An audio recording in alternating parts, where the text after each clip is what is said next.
Добрый вечер, дорогие телезрители и радиослушатели. Рад в очередной раз встретиться с вами в эфире авторская программа Александра Кимкимен, профессор, доступно о важном. Тема сегодняшней передачи – стратегия развития научной деятельности на юридическом факультете Северо-Восточного федерального университета имени Максима Кировича Амосова. И в связи с этим мы пригласили к нам в студию заместителя декана по научной деятельности юридического факультета СВФУ, старшего преподавателя кафедры арктического права и права стран Азиатско-Тихоокеанского региона Яну Александровну Ядрееву. Добрый вечер. Здравствуйте. И заведующего кабинетом кафедры конституционное и муниципальное право, аспиранта юридического факультета СВФУ Эдуарда Егоровича Бубякина. Здравствуйте. Ну что, дорогие коллеги, хотелось бы сегодня в рамках нашей передачи проговорить многие вопросы, но начнем, как говорится, с традиционного. Яна Александровна, вот вы какой путь прошли до того, как были назначены заместителем декана по научной деятельности? Какую школу заканчивали? Что у вас привлекло, значит, к юридической специальности? Расскажите, пожалуйста. Я закончила городскую 31-ю школу в 2007 году. Долго размышляла над тем, куда лежит вообще моя душа. Мама была у меня учителем русского языка и литературы, и я хотела первостепенно поступить на филологический факультет. И при поступлении тогда моя родная тетя, она мне сказала, что профессия юриста, она универсальная. Ты можешь работать в любой сфере, которая тебе будет интересна, она обширная. Я задумалась об этом и, конечно, подала документы, поступила. Мы обучались тогда в корпусе гуманитарных факультетов, который в здании Алмаз-Аргенбанка находится. Тогда у меня деканом был Петр Васильевич Гоголев. После окончания университета я была в декретном отпуске по уходу за ребенком, и через год я пришла на родной факультет за характеристикой своей для будущей работы. Я была в поисках работы. И как раз Петр Васильевич Гоголев сказал что есть у нас вакансия преподавателя на юридическом колледже. Это среднее профессиональное образование, наш первый уровень, да. Я согласилась, конечно.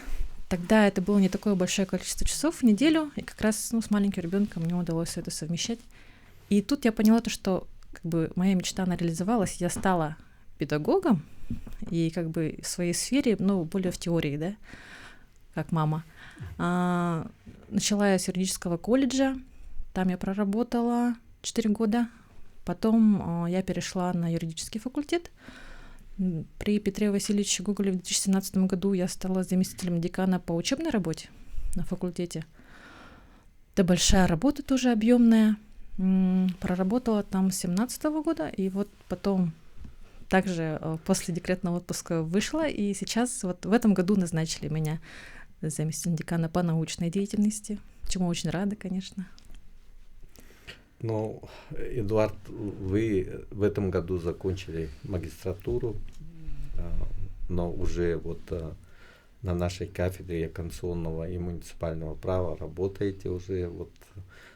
Для вас этот путь в юридическую профессию чем был знаменателен? Почему был такой выбор? Я родился в городе Якутске, окончил 26-ю школу. И с детства я всегда мечтал стать юристом, так как мой отец, он всю жизнь проработал в милиции, позже стал полицией. И я видел, как он работал, как ему нравилась работа, и я с детства также захотел стать либо полицейским, либо судьей, прокурором, адвокатом. И в 2019 году я окончил школу, и я всегда хотел поступить именно в своем родном городе, в своем родном университете. В 2019 я поступил в СУФУ, и в 2023 году окончил бакалавриат, и в этом году я окончил магистратуру.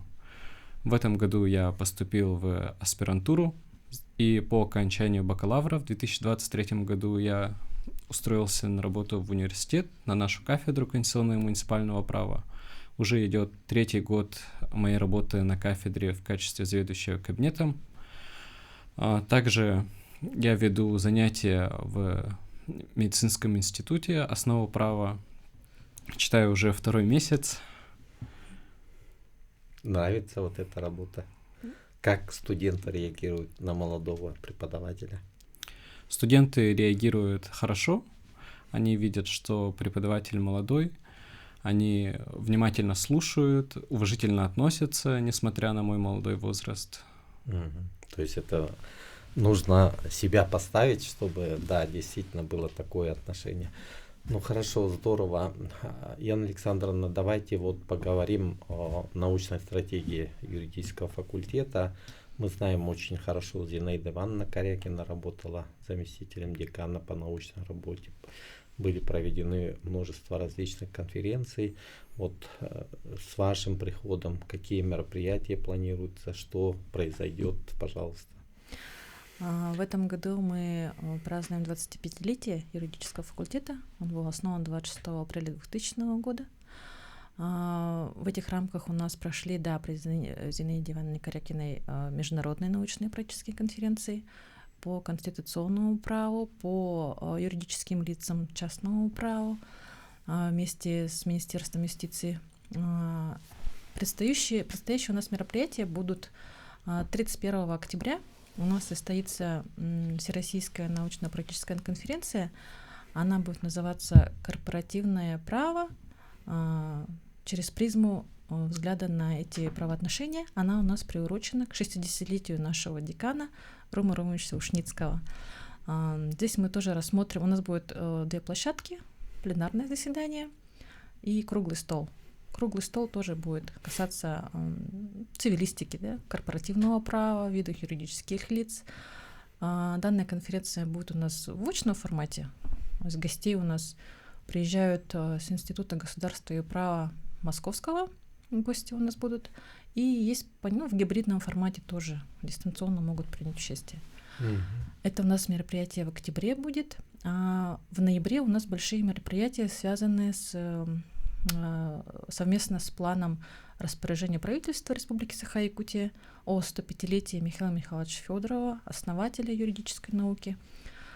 У нас там состоятся ряд мероприятий по международной научно-практической конференции. Она у нас также пройдет в рамках Северного форума по устойчивому развитию. У нас будут приглашены иностранные наши партнеры. О них я чуть позже расскажу.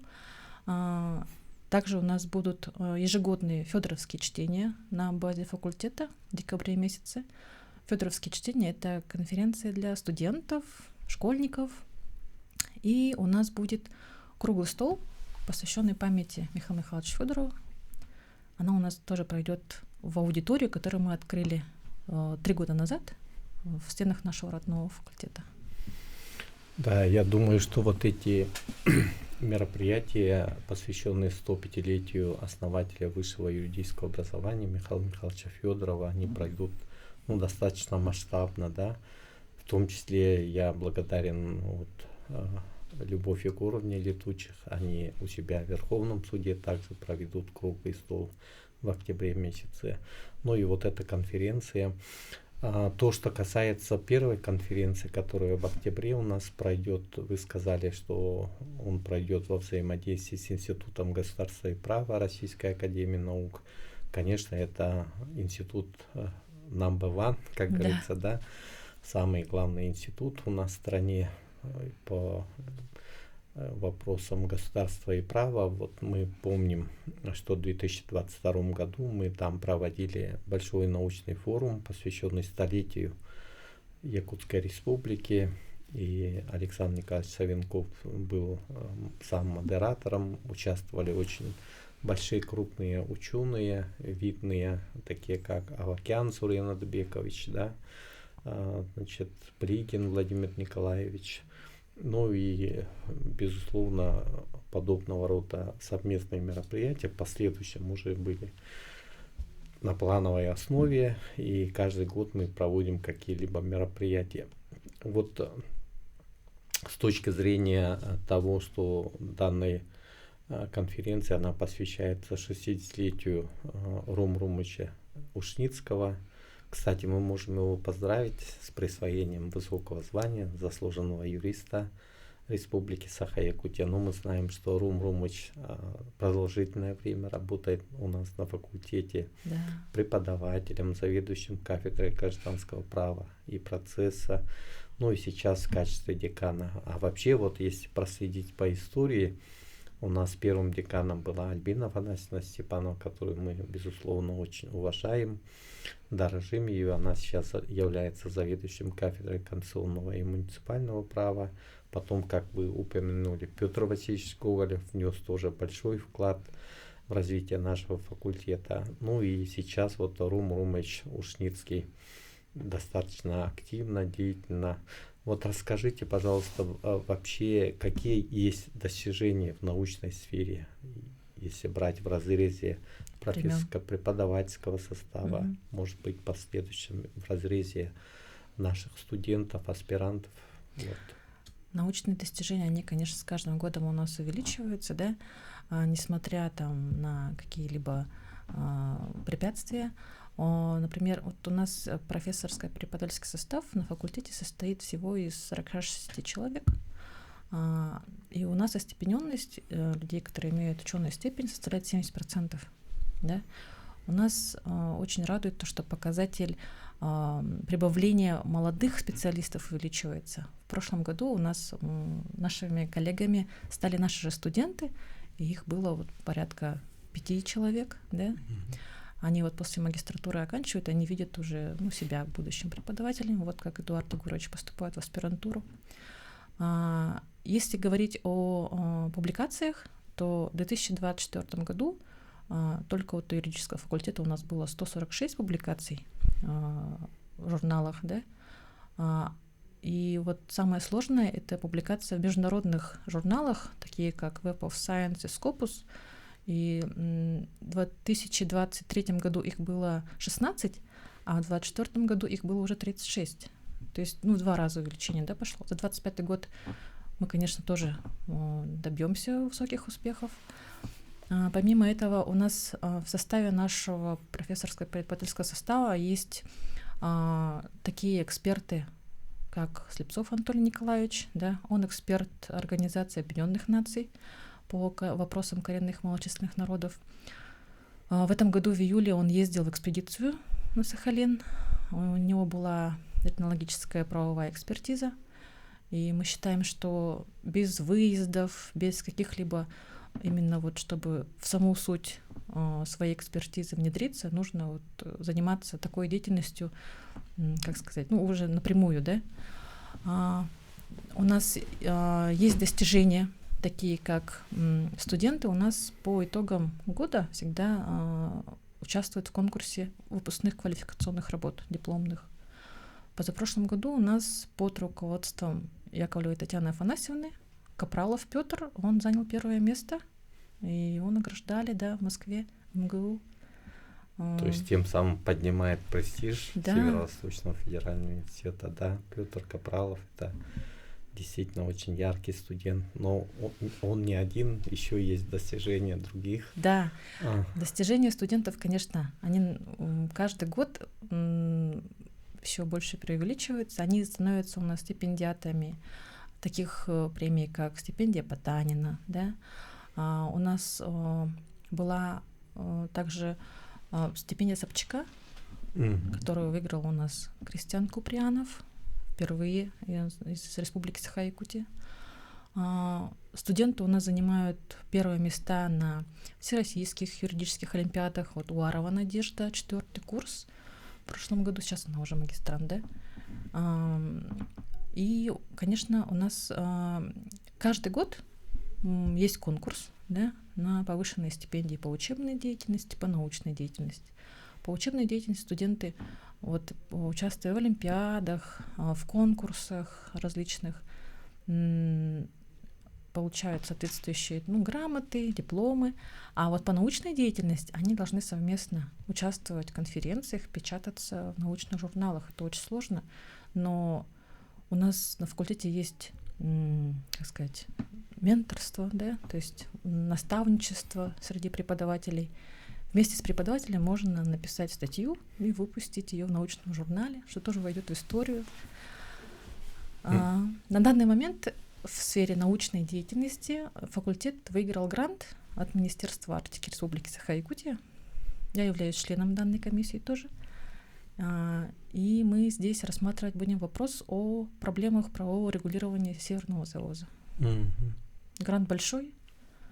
Сейчас мы в самом процессе. Тоже выездная будет, видимо, экспертиза. Антон Николаевич хочет тоже съездить в саму суть в Усть-Куйгу и рассмотреть вопрос, как там транспортно-логистическая связь настроена. Ну, такой серьезный подход. Но здесь я хотел бы отметить, наверное, и Марию Прометеевну Ефимову, да, которая вот очень активно занимается со студентами. Даже сегодня можно ее поздравить, что в этом году она защитила кандидатскую диссертацию. То есть человек идет вперед в профессиональном, научном плане. Это очень здорово. Эдуард, вот вы в каком направлении хотите вот заниматься исследовательской деятельностью? Ну, моя исследовательская деятельность, моя тема магистерской диссертации, мой научный руководитель была Корякина Зинда Ивановна. Мы вместе с ней писали магистерскую диссертацию на тему «Закон об ответственном родительстве в Республике Саха-Якутия». Данный закон, он принят только на территории нашей республики, он является единственным в своем роде, он еще не принят на федеральном законе, на федеральном уровне.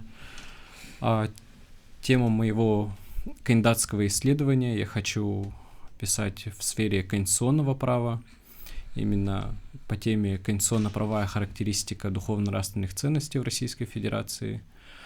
Также моим научным руководителем являетесь вы, Александр Николаевич. Будем стараться, обязательно защитимся. Ну да, вот когда человек поступает в аспирантуру, это действительно очень значимо. Иногда не все это понимают правильно, ведь тот план, который вы нарабатываете, вы должны в обязательном порядке исполнять, да. Причем для аспирантов в целом я могу сказать, что важным является активное участие в научных конференциях. Это очень важно. Помимо публикаций в различных журналах, нужно вот себя проявлять, выступать с интересными докладами. Вы уже врываетесь в научную среду и должны себя показать должным образом. Поэтому я хочу пожелать успехов. Я знаю, что вы человек очень ответственный, и у вас есть, будем говорить, такое научное чутье. И вот те вещи, про которые вы рассказываете, они абсолютно актуальные, важные. И то, что наш общенациональный лидер не зря подписал указ о сохранении традиционных духовно-нравственных ценностей. Мы переживаем не самые лучшие времена, а ответственные времена в жизни нашей страны.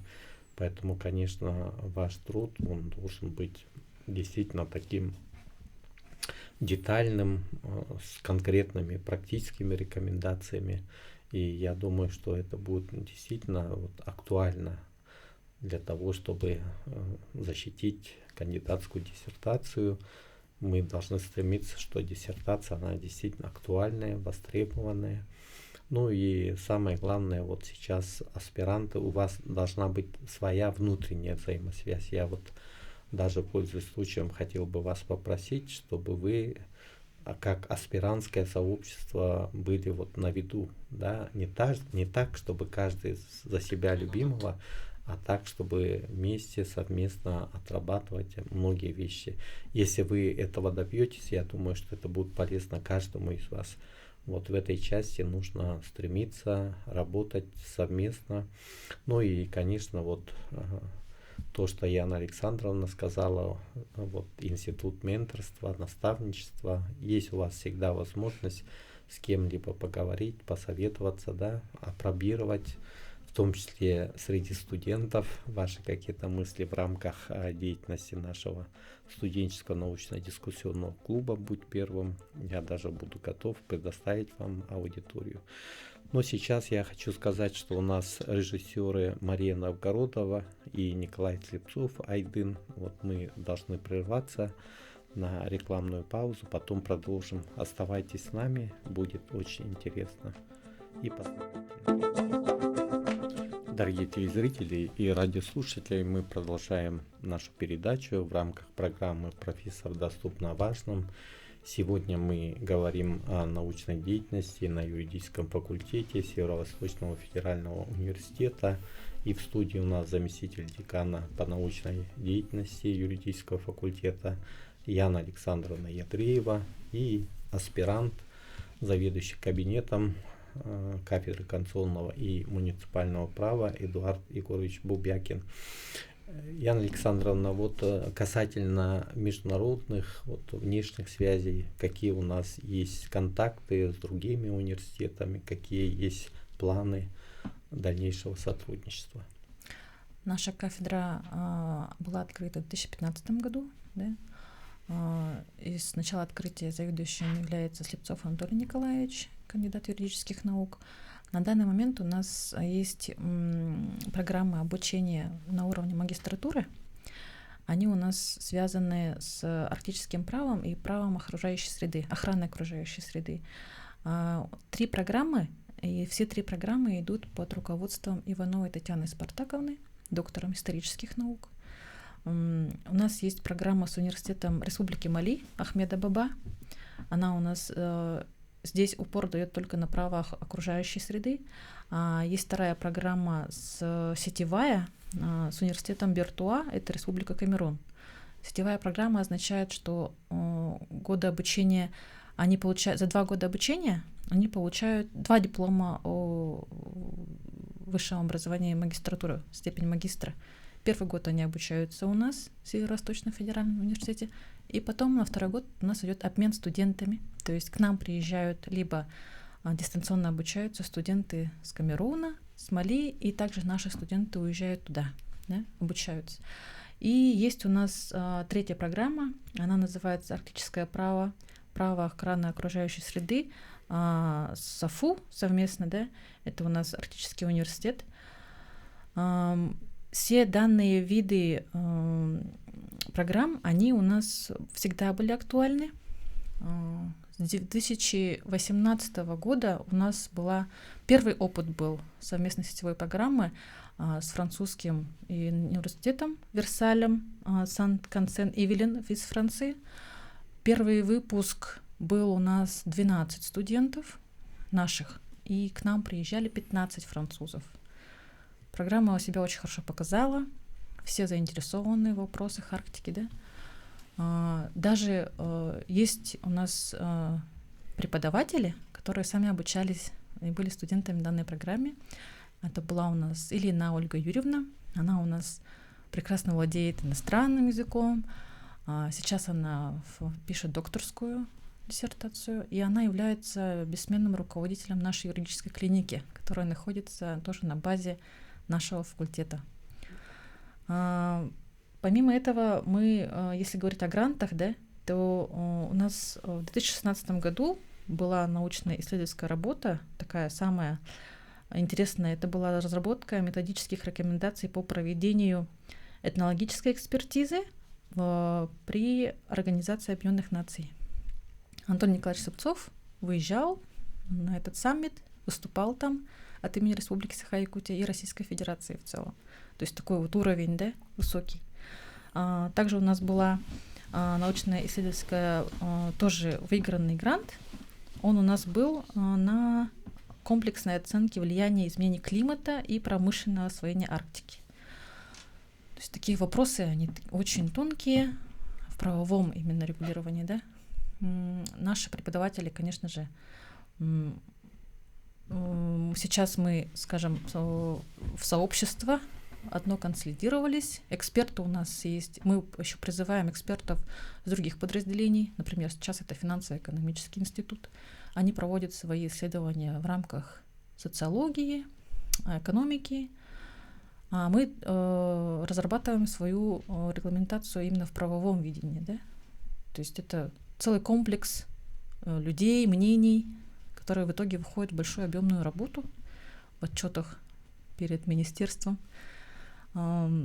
Всегда мы рады, когда каждый год Российский научный фонд или Российский фонд фундаментальных исследований, они формируют заявки грантов у себя на официальном сайте. И наш университет, и наш факультет всегда принимаем участие активное в этих грантах, потому что без этого нет прогресса. В этом году у нас сейчас на данном моменте до декабря 2025 года 3 больших проекта по фонду именно по фундаментальным исследованиям.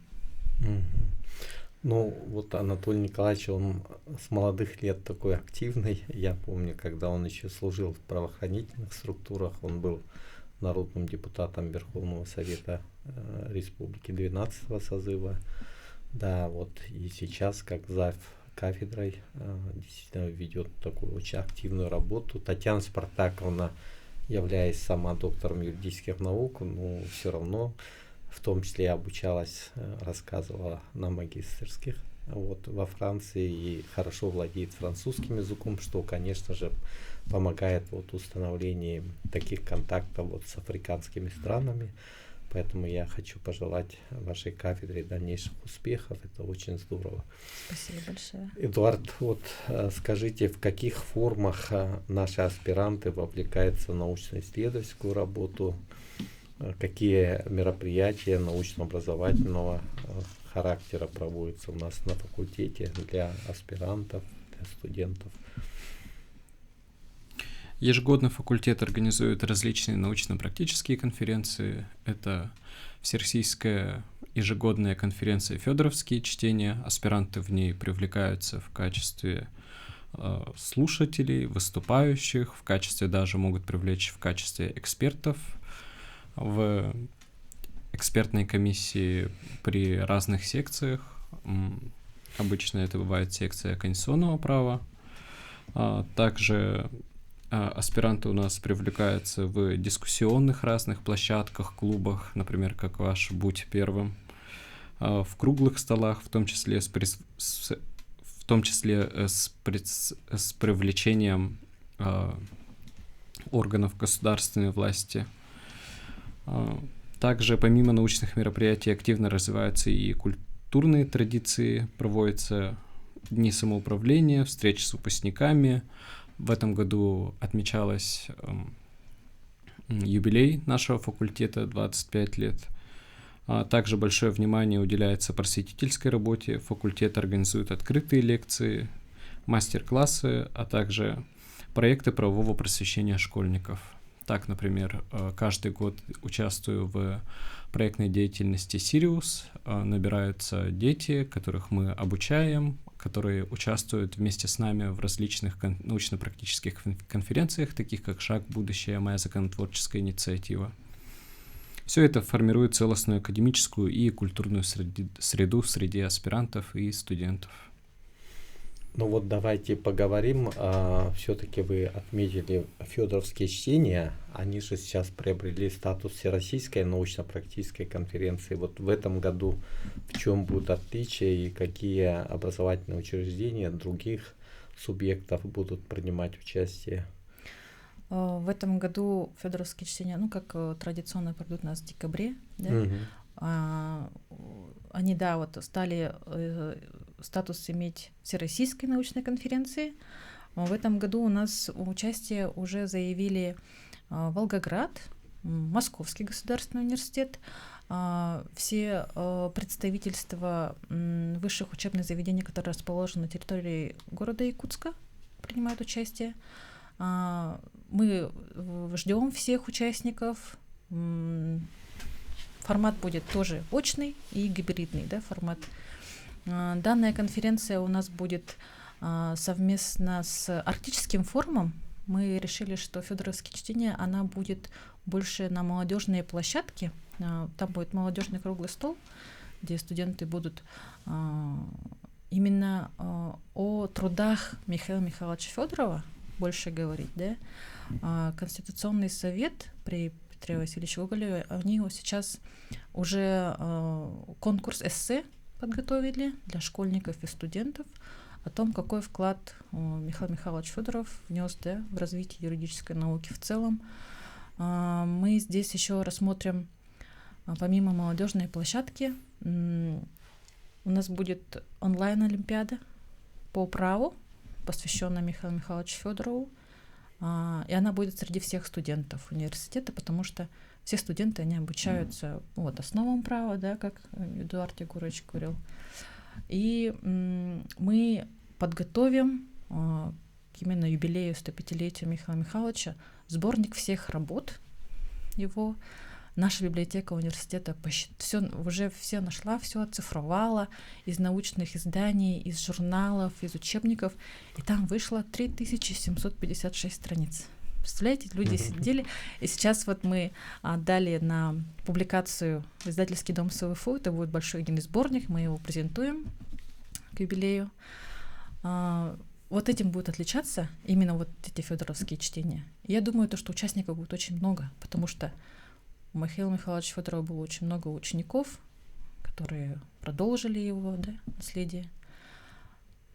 Да, вот в этом году, тем более, наш общенациональный лидер Владимир Владимирович Путин объявил год защитника Отечества. Да. Да, у нас в республике решением Илдархана год защитника Родины.